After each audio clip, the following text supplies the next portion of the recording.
Welcome those of you who have volunteered with the shelter before.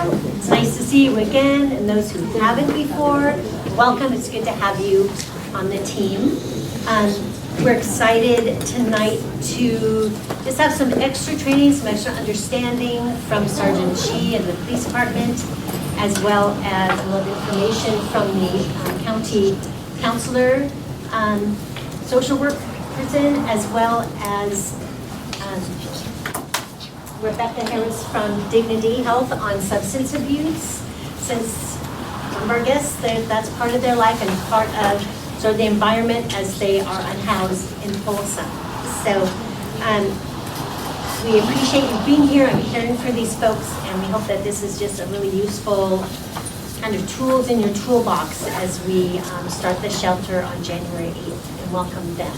But before Sergeant G starts, I think Jana, the page, is the one who put this together. Thank you, Jana, for doing this for us.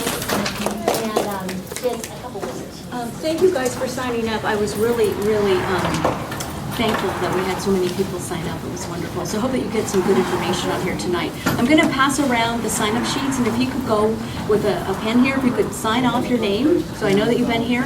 And if there's a handout that you want that they discuss that we don't have tonight, please indicate that here. I don't think that there's enough of the sign and symptoms of drug addiction. So if that's something that you're interested in, please indicate that, and I will send you an electronic copy. Okay? So, and how do you want to handle Q&A? Do you want to do it as you go along or save it to the end? How do you want to do that, Sergeant? I think the best way to do it is to stay on track with the topics we're talking about. Okay. And do it as we go. As we go. Okay, so questions as we go. Raise your hand and we'll do our best. Okay, thank you.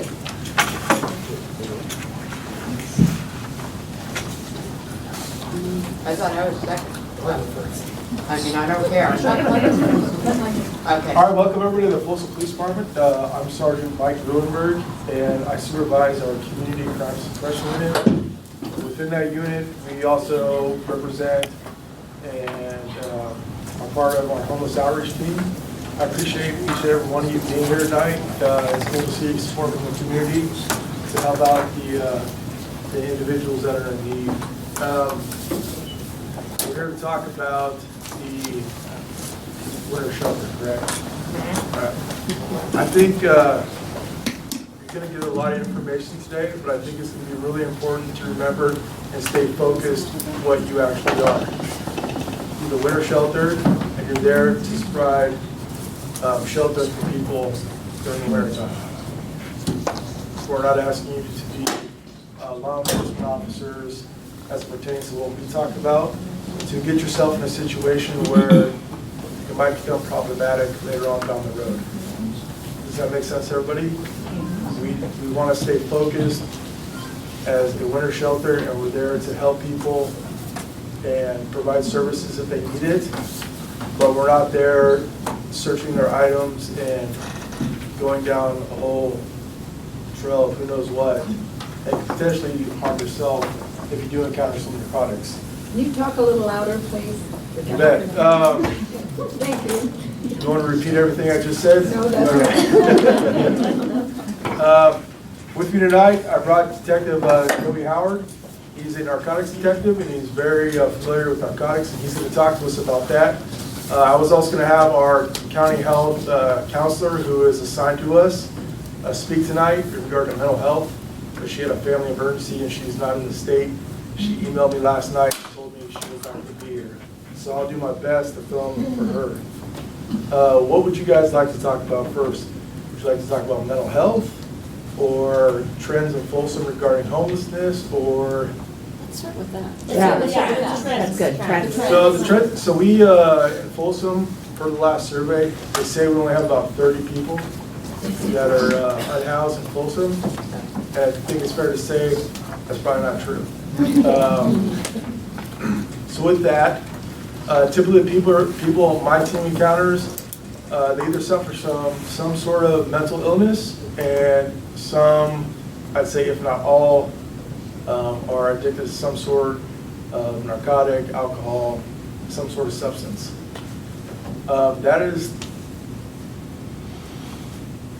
what I see most of our individuals dealing with right now. The individuals we contact that we know of, generally, they don't want our help. But some of them will act like they want our help, and we'll get them in line with returning home, or Folsom, whatever, and hopefully steer them down the right direction. Some of them work, some of them have jobs, some of them actually work here in town, but some of them don't. So there's nothing, no really new trends with the homeless as it relates to this year as last year.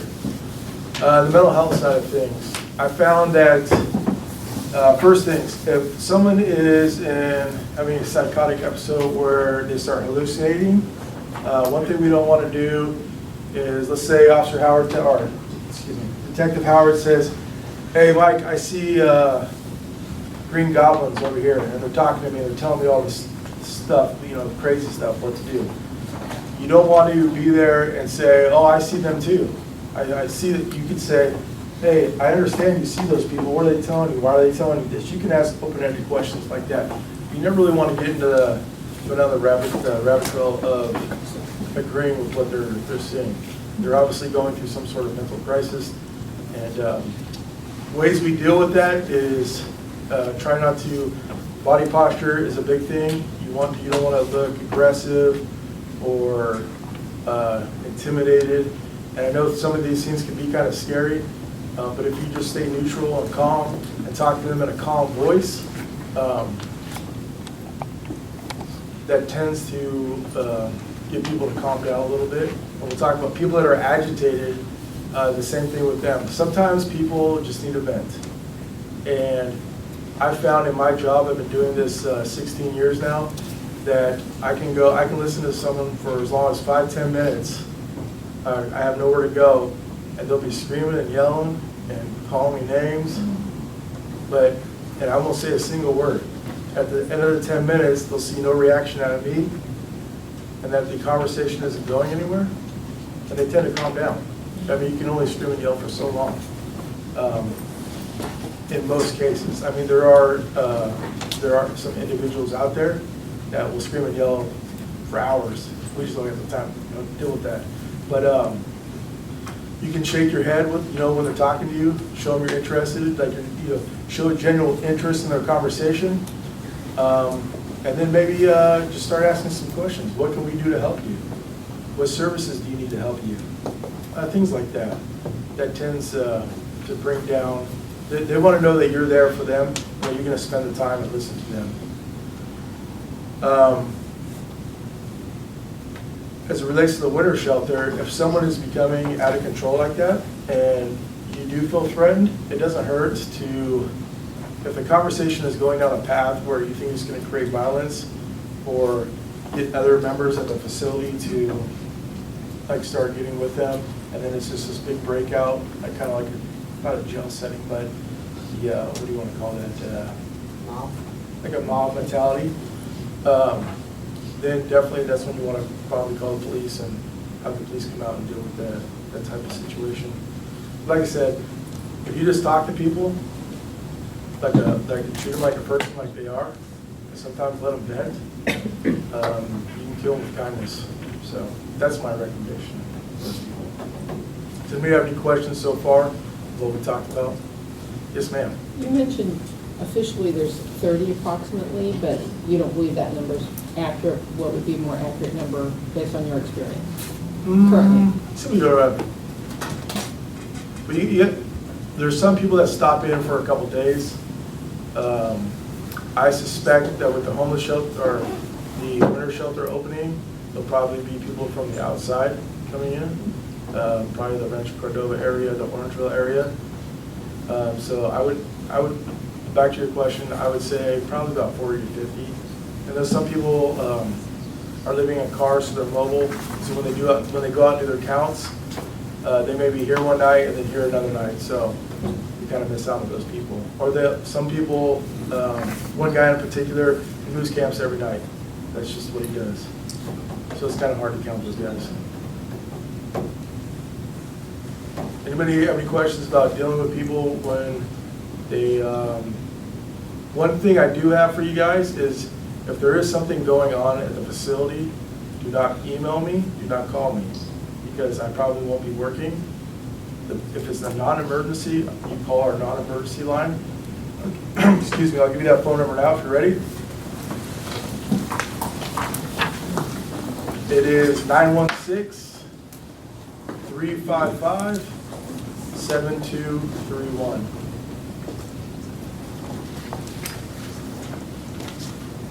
And then, you guys have a number for 7231. Yeah, 355-7231. That's our direct line to our dispatch center. And we all, I think we're all adults, and we can all figure out what emergency is and not what emergency is. If it's life-threatening, or there's some serious bodily harm about to happen, 911. If it's just regular, whatever, it could be whatever. If it's not an emergency, just call that number, and you'll talk to the same dispatcher. You'll talk to them either on 911 or the same number. It's the same person on the other end of the line. You have questions? And just to say, we do have the non-emergency number on the back of the night captain's badges and in the binders and stuff at the shelter as well. Right. But if you want to put it in your phone, that would probably be handy. That's what I did. Yes, ma'am. Are there officers that are associated with your team that are on the PM shift though, or night shift? On my particular team? Correct. No. No. But any officer will be able to help you. Well, I know, I understand that, but I thought that you guys had there was a team that did special training as far as for mental health de-escalation? There is, that's the lady that's gone. That's Marina? Marina, yes. Okay. But there's nobody of her equivalent or anything in the PM or the night shift? Well, so all the officers, it's a requirement for the state of California, all of us have to go through de-escalation. And for us, it's a 2-day class, 20 hours. But basically, if you, in my opinion, if we just talk to people normal and get them to calm down, and we don't argue with them, and we try to help them, that's the best way to do it, just to de-escalate the situation. I mean, if you have kids, friends, parents, whatever, we've all been in some sort of argument with somebody, and maybe reflect back on that and think about how you diffuse that situation, and that it's basically the same concept applies to any agitated person. You might not, your heart might not be in it, it's like your wife though or something. So as far as like where folks, Henhouse folks are hanging out these days, where are the spots that they're likely to be coming from to go to the shelter? Our wooded areas or unpopulated areas are very common places for our homeless people to hang out. Like the Blue Ravine corridor, Folsom Boulevard corridor. So that's where I'm assuming they'd be coming from. And then your other unhoused people would probably be coming in either light rail or some other regional transit type vehicle. Do many hang out at the library still? And all the city parks, library, Lundy Park, Yeah. Kemp Park, those are all hot spots. Question goes to de-escalation. Is it still kind of true that you want to listen to them, talk to them, but you kind of want to get them away from other people and like usually like out of the building? as you Yeah, talk to so, them? I mean, Is it still- like sometimes, like if I'm gonna not discipline Howard, I'm not gonna do it in front of everybody here. Or if Howard's angry at me or someone in this room, yeah, you wanna remove them from that scene. But you gotta remember that your safety is paramount, you know? So, I don't know how the shelters are designed, but you may not even wanna be separated from everybody else, even if it's you and another person, because things can go bad real quick. People want to be private, and I understand that. So maybe if you were to take them to a different room, maybe we stand by the door, or if we go outside and talk, we'll stand by the door. So if you need someone for help, you can quickly open the door to come help you. Does that make sense? Yeah, I've always been taught to actually take them out of the building, take them away from other people. Right. So, you know, get the mob mentality, and so they don't escalate the other people up inside, but it's, you listen to them, you want to listen to them, but you try to get them away from other people. So if if they lose it or something happens, at least the other people are somewhat safe. Right. No, I agree with you, but I don't know what your staffing is in the Right. facility. So if it's only two of you, two people in there, Right, then you don't, yeah. then you definitely don't want to get separated. And when you're talking to these people, definitely don't do it by yourself. But do it to where they don't feel intimidated, where they feel like they're getting interrogated by, the FBI. Because they're people, right? And they're just in crisis. And as you said earlier, you don't really interrogate, you just listen. Yeah. I mean, people just want to vent, It reminds me of we're all familiar with the movie Christmas Vacation, when Chevy Chase gets his, what is it, Jam of the Month Club or something, and he goes off on his boss, right? He's in a crisis himself, and he just gets some things out in the open, and everybody's just sitting there watching, and then it's over, And then he goes and pours himself some eggnog. One of the things to remember is that we all have night captains, and your night captains are kind of your first defense. If something's going on, your night captains are going to be, you want to try to get their attention. If you can't get their attention, get somebody else's attention. Ideally, as Sergeant said, we don't want you doing a one-on-one with these folks. We want, if you're going to try to remove them or isolate them from what's kind of going on so that things don't escalate to a higher level, you want to do it with somebody else. Our job is to keep you guys safe. That's why we're conducting this. And your night captains are experienced. They know what's going on. And we want you guys to remain safe throughout all of this. So, get somebody's attention, wave, whatever you need to do, catch their eye. But don't try to handle this on your own is really the biggest thing that we You have. could even say to the agitated person, hey, I'm not sure how to handle this situation right now. Let me go get my night captain. I'll be right back. And if you just say that in a straightforward, like you said, calm way, acting like you really want to help them, then someone else will step in for you. And sometimes when you're de-escalating something, let's say Detective Howard and I go on a call, we do this all the time. If what I'm saying is not working and not getting through to the person, maybe we'll try someone else. Sometimes we're just hitting our heads against the wall, and all it takes is someone else to step in.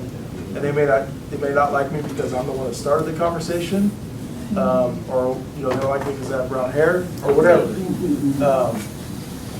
Or maybe they got arrested by a cop that looks like me, But the point of it is, if what you're saying isn't working, then maybe try somebody else. And how many people do you staff? How many? It'll vary during what period we're in. If it's just in the initial phases, we'll have 5 to 7 people. There's an intake, there's At least 4. at least Yeah. 4 people. And during the evening at the shelter, on HART side, along with the host group, just on the HART side, there's at least 3, including the night captain. Right. And in the morning, there's at least 3 people, so there's always others with you. And I think it's something to remember too is these people are choosing to live out there out in wherever they want, they choose to live. So their social skills and the way they communicate are typically not like we all communicate. And so I just want to remind you of that too. Just because someone's acting a certain way doesn't necessarily mean they're in crisis at that time. It's just that's just how they act. That's who they are. They don't want to communicate with you. And sometimes it can be weird. It can be scary. I know there's an individual that floats around the library that just scares the living daylights out of everybody, but that's just his personality. It's just who he is. And he hasn't harmed anybody yet. I don't predict he will, but it's just he has awkward social norms, and sometimes people are just awkward. And everybody's weird. We're all weird in this room. So it's just a part of being a person. We're all weird. We have a lot of personalities, and I think like I said earlier, we just have to stay focused on what our purpose is by having this shelter. if we stay focused and we're not exploring, asking exploring questions, if we're just focused on a winter shelter, I think that's the safest bet to go. I think the reality is, and I positive last when I was there would have happened in Sacramento when both of them were, there's a homeless down there. They cannot protect themselves. So I really think if somebody would start getting out of line, they all kind of know each other. I think somebody else would kind of step in and kind of tell them to chill back out where it would hopefully never even escalate. And I assume it's the same thing all the time too. So they all know each other and try to handle each other. Right. I think one of the I received several emails about this meeting, particularly, so I didn't respond back to you. I apologize, but I remember one question being, I just forgot the question. About use of marijuana in your facility. Yes. I'm not here, or the police department's here not to tell you what you can do, but to say that use of marijuana in public is against the law. It's the same as drinking in public. So whatever rules you have at your facility, just go by your rules. I say, we don't allow alcohol or marijuana to come to the shelter. So they can leave it in their bag in the storage pod in the evening, but there's, yeah. So if you have someone that you think is, if someone's on the influence, do you guys allow them in? Or do you It suspect that? depends. If they're a happy drunk, sure. Can they follow directions Yeah, and it depends how instructions? integrated they are, Yeah. for sure. For sure. That's where the intake process is Yeah. for, and that's Right. where we make that determination. Right. So And I it- think getting back to the marijuana question, my question was, so you have recreational marijuana, but you also have medicinal marijuana. So if it's medicinal, and we've had that happen before, and we told them no, I believe, is that correct? I think so. But I'm not so sure about medicinal, if that was my. Yeah, that's prescribed. going to be your guys' call. I don't know. If it's the policy of your guys' organization where any narcotics are not allowed, or if marijuana's not allowed in your facility, then that's just the way it is. And we have done it that way. It came up last year in particular because there are some folks there who are working or starting in sobriety. And that just introduces another element in that community when we're together that would make that really hard. And so we've just had to say we can't have you. If you can't make it through the night without it, then this isn't the right place for you. So that's what we've landed. That makes sense. Any other questions of what we talked about? Yes, ma'am. I'm a newbie. Do What's your we name? ask them ahead of time? I mean, if they, or do we bring up the subject of no alcohol or? What is the intention of the shelter? There's a code of conduct. Should I come in and carry on? So we don't even ask that. I don't know what your intake process is. I couldn't hear. We can answer that over here. Yeah. We can answer that over here. So depending on what volunteer position you have, if you have the shelter intake, we'll take care of all of that. Excuse me, but there's a code of conduct that all of the people who stay at this shelter have to sign.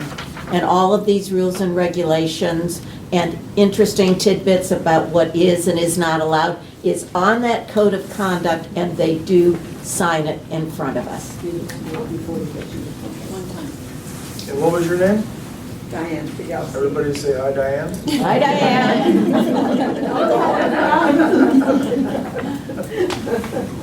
Yeah, we do at intake. Also, the interviewer at intake will ask the first time through, and they'll check as well when they come back that they have no weapon, no alcohol, no drugs, that kind of thing. So, yeah, that's part of the screening, Judy said. In past, I can recall of many times we've had to respond out to facilities. Maybe you guys could. I think we average maybe 3 a year. At the most, 3 a year. And you do it every day, right? Yeah. 84 nights. Those are That's pretty pretty good. low. Yeah. And I think you guys do a fantastic job just handling stuff in-house. But like I said, if at any time you feel uncomfortable or you feel like the police need to be called, Do it. don't hesitate to call us. I mean, you gotta remember, we're all volunteers, and we're just here trying to help people out, and definitely your safety is paramount. And so, if you need to call the police, then call the police. But call your night captain first. Grab them. Whatever you guys wanna do. Please. That's what they're there for. Any other questions? Anybody have any de-escalation techniques they like to use? Smiles are good. That's a good one. And Marina, those two packets I sent out, one I forget the titles of them, but one of them talks about like I think it's like DU police department or something like that. Well, there's a verbal de-escalation technique one, a couple pages. And then the second one is how do you support someone in a crisis you're thinking about suicide. So that's a really good one too. It looks like very helpful tips here. So yeah, I read through both those and it's pretty good info in there. Uh-huh. So, Great. I was going to say too, one of the other resources, if you guys want to have really a little bit more in-depth exposure to knowledge and practice, is mentalhealthfirstaid.org has classes, and Emily Cantrell, who's our pre-med student that's shadowing us this year, and myself, we just did it a couple weekends ago, and it was a really, really good class. Now, I will tell you, it is a time commitment because it's 2 hours prior to getting on. It is virtual, and then it's like a 6-hour class the next day. What's the name of it? mentalhealthfirstaid.org. And then you get a little certificate, it's good for 3 years. It's an equivalent to basic life support, but it's all mental health, and they go through substance use, they go through all the different, the main psych disorders, and what to look for in that, how to respond to that. That was really, really helpful. So I would recommend that. And you can find different providers throughout the nation. We took it from Miguel in DC, who was very good. And there's different prices for it. So you can shop around for your date and your time and a price. The lowest I saw was $49. The highest I saw was $179. And are we having another class in January on mental health? I think it's one more thing, is de-escalation. Right away, as soon as one talks to someone, one wants to try to make a very gentle eye contact, and that's super important. Either the person really wants the eye contact, or they don't tolerate the eye contact. And that's going to set off whatever's going to happen thereafter. So, but I think that's super important really early on when dealing with someone. Because I think a lot of them don't like the eye contact, and others really, really require it so they feel like they're being heard. And if that signal isn't taken the right way at the beginning, it's going to set up everything else that's going to come. well, I think it's also important to remember, as soon as they come to your facility, the people working there are setting the tone, right? So if you're friendly, or whatever mood you want to be in that day, that kind of sets the tone of how the night's going to go. So if you're having a bad day, maybe it's the day you call and say, hey, maybe today's not a good day, I come down to the shelter. It's not going to be good for anybody. So yeah, I would, and you know, try to, I'm not telling you what to do or how to do it, but maybe try to establish a rapport with at least some of the individuals that you're there with. I'm not asking you to ask them out to dinner or anything, but you know, we can all talk to people and have normal conversations, and maybe that simple hello when they come in goes a long ways when they're in a crisis in a few hours. So, just something to remember. Yeah, hello, and it's good to see you. Yeah. Thanks for coming. Thanks for Yeah. coming. My experience has been they're usually really positive, everyone's positive. Most of the people that are coming are usually really friendly. Some of them may be quiet, but there's really not a lot of negativity there. It's very seldom. It's usually a very positive. They're pretty, environment. I'd just say that they're pretty appreciative Yeah. of a warm place to They sleep, are. because it's getting pretty damn cold out there right now, so. Yeah. I think that kind of sets the tone for them as well, like, man, I better behave, because we're not gonna sleep here tomorrow. As of resources, are we going to be doing, connecting them to resources? Is there a list of resources that? Yeah, we can- have our speaker coming on that Okay. up next. Good question. Let's come. And then Judy, are you guys putting like your street sheets out there for these? Do you have those? You mean Wait. as far as the shelter happening? No, Or like, do you mean a street sheet for resources for them? Yeah. That's the We'll one. have They're those. both. Yeah. We'll have those at We will that have time. those, yeah. Yeah. Did And Sac then- Self-Help end up completing that street sheet, do you know? I have not heard, but last year's doesn't have anything wrong on it. We've changed it a little for this coming year, but it's still current. I'm And- Judy with Sacramento Self-Help, so Carrie did complete it. I feel like it was. Okay. Okay. I can resend it. Are you our new navigator?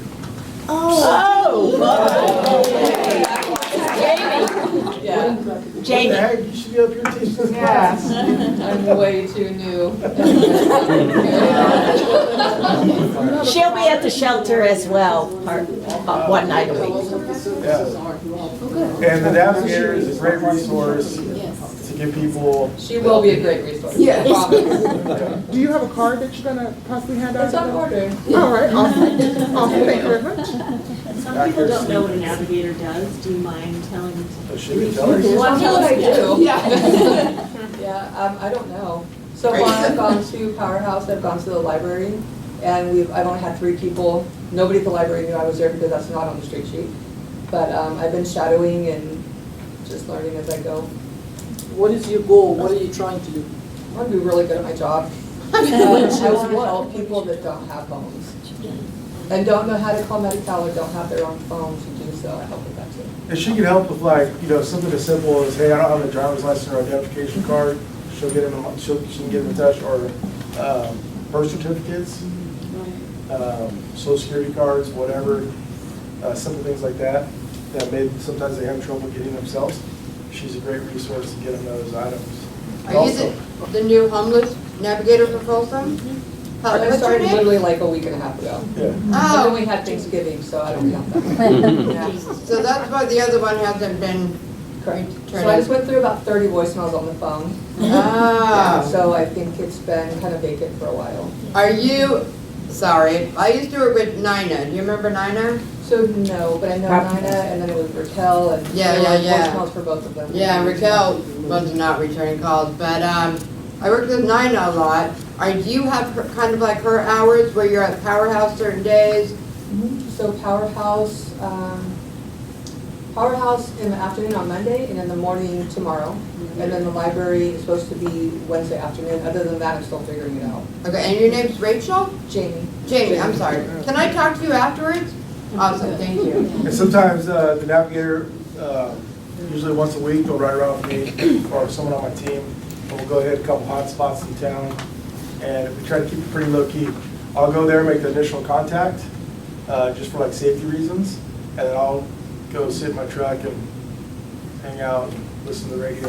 And I leave them up. I mean, I'm still in eye contact, but so there's some sort of privacy and there's some kind of trust. A lot of times people want to talk in front of us, but there's privacy there, and they may tell her stuff and she can tell them stuff, and it's just between them.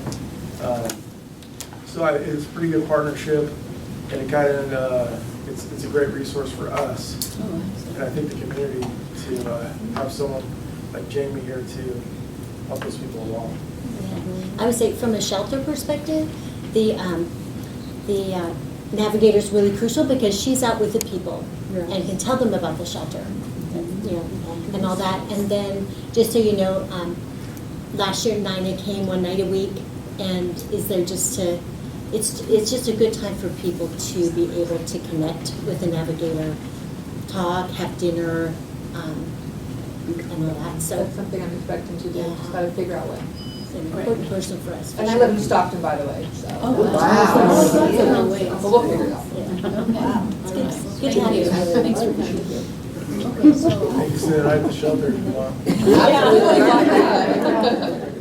No, it's Sergeant. Does anybody have any other questions for me? No? Thank you. Thank you. This is Detective Howard, and he will talk to you about fentanyl, narcotics. Like Mike said, I'm Joe Howard. I'm a detective here for the Folsom PD. I wanted to give you guys something kind of relatable to what you guys might have to deal with working at the shelter. Unfortunately, when you're dealing with unhoused individuals, you're dealing with people that may have combined mental health issues and drug use. Unfortunately, that's what you're going to deal with most of the time. Anyone know what fentanyl is? Have you heard of fentanyl? You probably heard it all over the news. I do have a plug for my team. My team just seized 100,000 fentanyl pills. His team, not my team. So yeah, fentanyl is incredibly prevalent now. We're seeing much more of it. A little bit about fentanyl, it's about 50 times more potent than heroin, and you're looking at about 100 times more potent than morphine. Unfortunately, that makes it highly addictive, and a lot of people are overdosing from that. I'll talk a little bit about what it looks like, what are the signs and symptoms, what you guys may see working at the shelter, dealing with some users, and then what you guys can do for your protection, to protect yourselves, and how you can protect other people that are coming to your guys' shelter to stay. So does anyone know what fentanyl looks like? So a lot of you guys probably see it on TV. You guys have heard of rainbow fentanyl. You'll see it in little pills. Generally, we see it in two different forms. So we are seeing it in the pill form, and then we'll also see it in almost like a powdery chalk-like form. So it may come in two different types. Generally, we're seeing the white powder. That's generally the kind that we're seeing on the street. We're not really seeing too much of the different colors. For the pill-like forms, generally those are going to be counterfeit pills. So they may be masked as either Oxycontin or Percocet pills, but they're actually fentanyl. So they're laced with fentanyl. Some of the ways that people use fentanyl is most common is by inhaling the fumes. So something you may see with users is you may see pipes. Another common thing that you'll see is foil. So I don't know if anyone's ever seen anyone smoke pills off foil, but it's actually very common for users too. We got foil. Foil, yes, like aluminum foil. In terms of protecting you guys, if you guys come across anything like that where you get, it's crazy to say this, but some users will leave their drugs out, or they may leave it in the facilities or leave it in the bathroom. If you guys see anything that you guys don't recognize, or you guys believe maybe fentanyl or an illicit drug, don't be afraid to call our non-emergency line. We can have an officer come out there and pick that up from you guys if by chance you guys do come across something. Generally, you're going to see it in some kind of Ziploc bag or plastic bag wrap. So don't hesitate to call our non-emergency line. We can have an officer come out there and pick those drugs up. Do not touch it. The primary way that people can overdose is by ingesting it. So anything from like fumes, powders, stuff like that gets inside your respiratory system, that can cause you to overdose. So some of the major signs of overdose, the primary one is you're going to see a significant, their respiratory system is going to become very depressive, so they're going to have very slow breathing. You're also going to see possibly lack of consciousness. You're going to see pinpoint pupils. You may see cold lips, pale face, clammy face. Those are all signs of overdose. If you guys suspect that someone is overdosing, call 911 immediately. And then you guys have Narcan, correct? Does anyone know what Narcan is? Yeah. So it basically will reverse the effects of an opioid. It's very easy to use. I don't know, do you guys do any trainings for that? No, we don't do trainings. Okay. I'm gonna give out things on that. Perfect. Narcan is super simple to use. It doesn't take, you don't gotta be a brain surgeon to use this stuff. Generally, you're gonna do it through the nasal cavity, and they'll reverse the effects. It can bring someone back. And you're generally gonna see that very rapidly. But Narcan is a great tool. I'm glad that you guys all have that, because again, we are seeing a lot of overdoses on the street. So fentanyl is incredibly prevalent right now for us. So, do you guys have any questions or concerns or anything like that? I know that was very quick and brief. Will we have Narcan at the intake as well? We should have it at intake and the shelter. Yeah, the night captains are going to be issued Narcan, and we will probably, likely to have some both at the shelter and at intake. Okay. So it will be available, and we'll make sure that the proper people are trained in it, for sure. If a person is going to have a bad reaction from taking fentanyl, how quickly does that happen? Yeah, it's gonna So happen. if they don't take it at the shelter, we don't have to worry about them having taken it an hour before. You could. You may see a development of those symptoms. So generally, you're going to see the respiratory depression. That's the big one. You're going to see their breathing very, very slow. So, and then the lack They of usually look consciousness. like they're sleeping or falling to sleep, kind of a slow nod, and you'll see the eye start pinning like he described. And you'd be surprised how many people try to even though they sign that code of conduct, I wouldn't be surprised if there's people are trying to bring it in and not. Oh, they do. Do a little bit in the bathroom or Yeah. whatever. They do. They do that in the hospital, so. And understand too, if you guys see anything else that you maybe don't believe is fentanyl, maybe you think it's methamphetamine or heroin, understand that a lot of drugs are laced with fentanyl. Yes. I think it was last year, 75% of the drugs seized by the crime lab had some trace of fentanyl in it. So it's very prevalent in not only just itself, but in other drugs as well. So again, don't hesitate to call our non-emergency line, get an officer out there, don't touch it, let them know where it's at, and they can seize it. Okay? Any other questions, concerns? What if you give someone Narcan and it's not a fentanyl overdose? Say they have just imbibed alcohol way too much and they're going into an alcoholic coma. Generally, you're not going to see any real negative effects from that. But obviously, if anyone is going to go through an overdose and you Narcan them, generally you're going to have the fire department come out anyway to check on them. So generally, the fire department is going to want to transport them to the hospital after an overdose, after you revive them, really. Sometimes you do. The Narcan is takes all the opioids off of their receptors. That's all it's doing. So if they're overdosed and you give them Narcan, it'll be like, wake them up. So they do wake them up, just sometimes people have a different reaction when they do wake up. Yeah. Because their brain was somewhere else. And all of a sudden you wake up and there's a bunch of people that you have no idea who they are, or they forget who you are standing over the top of you. The fight or flight might come in. Sure.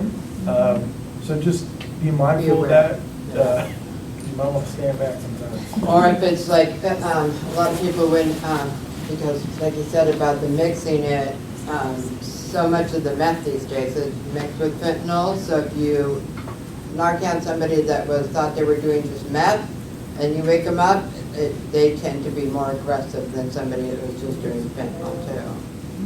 So it's like give them the Narcan, but at the same time somebody's calling 911, so you got backup coming too. Yeah, you always gotta call 911 and give them a Narcan. Any other questions, concerns, or anything like that? Cool. I hope this was relatable and kind of beneficial.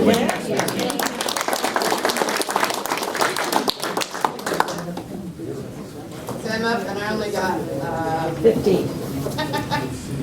Okay, so I'm gonna I'm Rebecca Harris. I'm the substance use navigator. I'm the substance use navigator at Mercy Hospital Folsom. My job is to, if anybody comes into the hospital with any sort of substance use, I get a consult to go and talk to them, do a quick assessment, and try to see if I can help with any resources or referrals. I get a lot of Folsom homeless, so I work a lot with the homeless navigators. I work a lot with Powerhouse Ministries, and I work a lot with HART, and a lot of other programs. So I put a bunch of my cards up here. I give out my cards to everybody. It has my cell phone number on it and my office number. I always keep my cell phone with me. So please take one of those if you want. If you have any questions about anything, you can always call me and I answer questions. I did bring a box of Narcan with me because we at the hospital, I have a Narcan program. We give it out for free to anybody that wants to come into the hospital and get it. But I'm going to give that to Gary and Bev, and they're going to manage giving that out to the captains. So along with that, there is a little packet that I brought that goes with, and the Narcan is really cool because it has, if you open up the flap of one of those boxes, it actually gives you the instructions on it. So it's super cool, like super easy. You split this open and there's 2 in here. It gives you directions on how to do it, put them to the side. And then I also gave you a little packet that they can hand out with each box if you want, that talks about Narcan, the typical signs like Joe was talking about, and then a big thing of directions on the back also. So there's that. Okay, and then I have a packet that I put together. Janet asked me to do referrals and resources. There's not a whole lot of resources in Folsom, unfortunately. We get a lot of homeless in the hospital, and a lot of, I'm sorry, I'm like walking around. I don't like the podium. Well, just behind the table. Okay, I'll try to stand behind the table. So I send a lot of people over to Powerhouse to get help for various things of like getting their ID or getting, onto food stamps or different things like that. Did anybody get this? I think we got 2 at each table. Okay, so What does it say? I put together a little packet. I wasn't sure what you guys were doing, so I didn't want to so mine has signs and symptoms. I talked about like different signs and symptoms. I don't expect you guys to at the, like Sergeant was saying about, he was saying about you're not there to monitor people or to search them or anything like that, but I wasn't sure what level of education or experience anybody had with somebody being on different drugs. So I just kind of did a couple different reads over like signs of alcohol addiction. That's kind of like, I don't know whether that's obvious to a lot of people, but I think the most that you're going to come across in this area, what I see is alcohol, meth, or the fentanyl, or marijuana. So in this, there's different things like I talk about. I put alcohol first, because you're going to get a lot of that here, marijuana, and then stimulants. And I even put a cute little meth pipe in there, because you might see, like he was talking about the foil, and you'll see cut up pieces of straw or rolled dollar bills. That tendency when you're dealing with somebody like that, it's gonna be falling out of their stuff or stuff like that. Hopefully you guys have like rubber gloves that you're gonna be wearing, that you can, like pick that stuff up and put it away or whatever, call whatever. What else? And then resources in the back. The only resources I have to offer you is like my card, and if you're talking to somebody and they're talking about wanting to get off drinking or something like that, I would suggest calling me, having them call me or calling me, so I can get together and talk with them a little bit more and try to figure out how I can best direct them. So if they're like using methamphetamine, and they have a phone, and they have Medi-Cal, I can get them in touch with the virtual methamphetamine program. If they're drinking alcohol, and they got probably Medi-Cal also, we can talk about them getting on naloxone, or not naloxone, naltrexone, and where they could go for that. Unfortunately, there's no outpatient or inpatient, well, there's that take Medi-Cal in this Folsom area. The closest is probably over in Rancho Cordova, Sacramento, or Citrus Heights. So what I gave you was the listing of AA meetings in Folsom area. You could direct them to an AA meeting, and I also gave you a listing of the NA meetings in Folsom area. And then there's also, I also put on here, there's a, one of the things that I do at the hospital a lot, there's the California Substance Use Line. So if you are questioning the answer 24/7, you can call and say, hey, this person is talking about doing this, what do I do, or whatever. So that's just a resource that you could use. And that's about it. Well, that's helpful. I also brought some other flyers that I'm going to leave up here if you guys want to take. I'm part of the Sacramento County Methamphetamine Coalition. So they sent out stuff, just information, Sacramento County Methamphetamine. It gives some different things about methamphetamine. And then there's the substance use disorder, ending the stigma, because there's a big stigma around people that use substances. And then another thing on signs and symptoms of methamphetamine use. So I brought those. There's also the county, there's little county cards that I made that you can, like the little wallet things, of behavioral health services. So you can take those too if you want them. So that's contact information for them? For Sacramento County? Yeah. Something you can hand out to guests? Yes.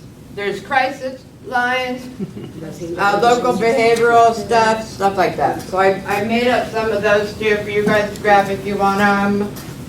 And that was about all the resources that I could think of to come up with for you guys. Any questions? Yeah. In this area, do they use first aid surgical gloves for the drugs, like baggies? Don't touch it. Yeah. No, for us. No. I'm talking about the users. A lot of times they actually have it in the first aid. So if we're coming across someone and all at once they have first aid gloves in their pocket, most likely they're carrying a substance. First aid gloves? Well, the nitro, there's a surgical gloves, but they're not the same high grade. You're saying that would be A sign. That would be a sign for us It could be. if some of our visitors happen to have those first aid gloves in their pocket. Most likely they're carrying a substance in those. Could So be. I'm wondering if that is out here. I haven't seen that, too. Yeah. We do that a lot in San Francisco. Yeah. Oh, okay. You're gonna find more like putting in the, like he said, the little baggies, or even just like in there, the plastic that comes off the cigarette packs, put it on there. I have a question. So in order to call you or visit with you, they don't have to have any particular type of coverage or Medi-Cal or anything? No. Okay. Yeah. It's a good question. Good question.